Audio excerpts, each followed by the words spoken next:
दोस्तों, हर घर को रोशन करने वाले बल्ब की कहानी बहुत रोचक है। बल्ब के आविष्कार को किसी चमत्कार से कम नहीं माना जाता है।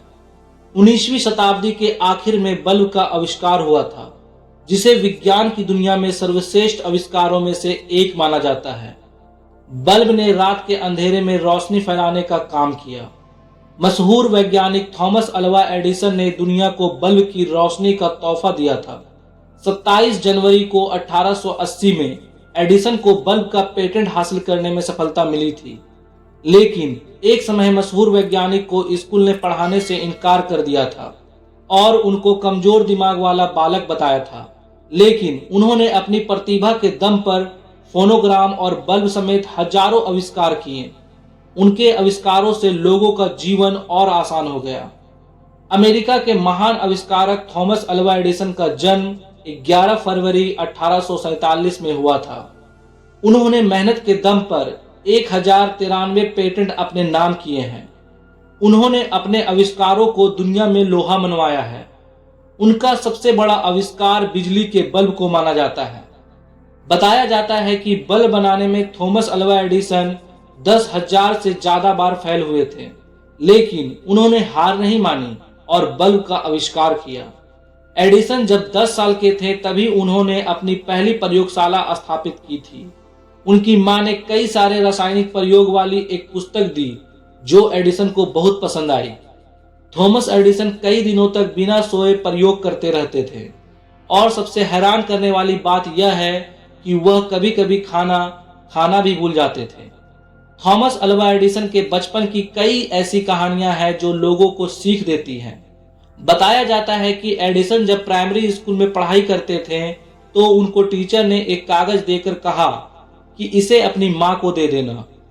सुसज्जित डच परिवार से ताल्लुक रखने वाली एडिसन की मां नैन्सी मैथ्यू एलियट कागज पढ़ते ही रोने लगी। एडिसन ने मां को रोता देख पूछा, आप क्यों रो रही हैं? जवाब में उनकी मां ने कहा, बेटा ये तो खुशी के आंसू हैं। इसमें लिखा है कि आपका बेटा बहुत होशियार है, जबकि स्कूल निचले स्तर का है। हमारे स्कूल में टीचर भी अधिक पढ़े लिखे नहीं हैं, इसलिए वह तुमको नहीं पढ़ा सकते हैं। एडिसन को आप खुद ही पढ़ाएं। इसके बाद एडिसन ने अपनी मां से ही पढ़ना लिखना शुरू कर दिया। 12 साल की उम्र में एडिसन ने ग्रैंड ट्रंक रेल रोड पर एक न्यूज बॉय के रूप में काम करना शुरू किया, जहां उन्होंने एक छोटी जहाज पर प्रयोगशाला में रसायन विज्ञान के एक्सपेरिमेंट करना शुरू किया। काफी हद तक स्व सिखाए जाने के बावजूद उनकी जिज्ञासु प्रकृति और सीखने के व्यवहारिक दृष्टिकोण ने उनके भविष्य के प्रयासों की नींव रखी। एडिसन की उद्यमशीलता की भावना किशोरावस्था जीवन में ही उभर कर सामने आ गई। अपनी किशोरावस्था के अंत में उन्होंने एक टेलीग्राफ ऑपरेटर के रूप में काम किया, जिससे न केवल उन्हें स्थिर आय प्राप्त हुई, बल्कि उन्हें टेलीग्राफ उपकरण के साथ प्रयोग करने की भी अनुमति मिली। इस दौरान उन्होंने टेलीग्राफ में कई सुधार किए, जिसमें एक डुप्लेक्स सिस्टम भी शामिल थी, जो एक ही तार पर 2 मैसेजेस को एक साथ ब्रॉडकास्ट करने में सक्षम बनाती थी। 1869 में 22 साल की उम्र में एडिसन एक इन्वेंटर के रूप में अपना करियर बनाने के लिए न्यूयॉर्क शहर चले गए। उन्होंने न्यूयॉर्क, न्यू जर्सी में अपनी पहली लेबोरेटरी स्थापित की, जहां उन्होंने टेलीग्राफ इक्विपमेंट्स विकसित करने पर ध्यान केंद्रित किया। एडिसन को सफलता 1877 में मिली, जब उन्होंने फोनोग्राफ का इन्वेंशन किया, जो वॉइस को रिकॉर्ड करने और वापस चलाने में सक्षम उपकरण था। इस इन्वेंशन ने उन्हें प्रसिद्धि दिलाई और उन्हें टेक्नोलॉजी की दुनिया में एक अग्रणी व्यक्ति के रूप में स्थापित किया। लेकिन एडिसन का योगदान प्रकाश बल्ब से कहीं आगे तक फैला हुआ था।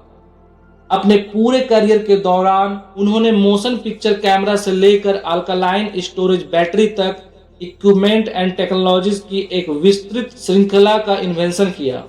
इलेक्ट्रिसिटी और इलेक्ट्रिसिटी प्रोडक्शन के क्षेत्र में उनके काम ने आधुनिक विद्युत ग्रिड के लिए आधार तैयार किया, जबकि कम्युनिकेशन टेक्नोलॉजी में उनके विकास ने दूरसंचार उद्योग को आकार देने में मदद की। शायद एडिसन के सबसे अस्थायी विरासतों में से एक इनोवेशन के प्रति उनका दृष्टिकोण है। उन्होंने रचनात्मक प्रक्रिया में कड़ी मेहनत और दृढ़ता के महत्व पर जोर देते हुए प्रसिद्ध टिप्पणी की, कि प्रतिभा 1% प्रेरणा और 99% पसीना है। एडिसन अपने निरंतर प्रयोग और किसी सफलता की तलाश में बार बार असफल होने की इच्छा के लिए जाने जाते थे।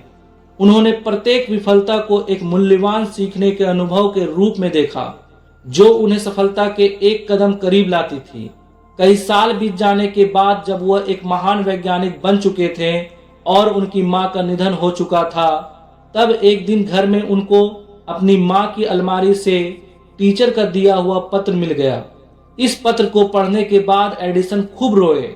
इस पत्र में लिखा था कि आपका बेटा का दिमाग कमजोर है, इसलिए अब उसको स्कूल मत भेजिएगा।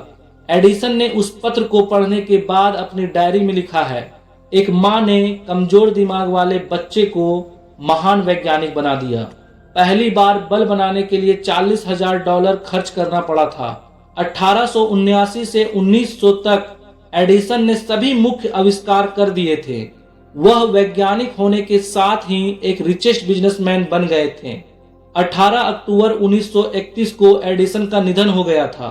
दोस्तों, थॉमस अल्वा एडिसन एक दूरदर्शी आविष्कारक थे, जिनकी इनोवेशन की निरंतर खोज ने दुनिया को बदल दिया। बिजली के प्रकाश बल्ब से लेकर फोनोग्राफ तक उनके आविष्कारों ने आधुनिक जीवन के लगभग हर पहलू पर एक अमिट छाप छोड़ी है। कई चुनौतियों और असफलताओं का सामना करने के बावजूद एडिसन जो संभव था उसकी सीमाओं को आगे बढ़ाने की अपनी खोज में अविचल रहे। उनकी विरासत भविष्य को आकार देने में दृढ़ता, रचनात्मकता और सरलता की शक्ति के प्रमाण के रूप में कार्य करती है। दोस्तों, जब हम अपने किसी लक्ष्य में असफल हो जाते हैं तो अपने आप को बहुत कमजोर समझने लगते हैं और आगे प्रयास करना छोड़ देते हैं। बल्कि हम सबको इनके जीवन से प्रेरणा और सीख लेनी चाहिए और जीवन में नए नए आविष्कार करने के क्षेत्र में काम करना चाहिए। तभी आप सही मायने में सफल इंसान बनेंगे। धन्यवाद।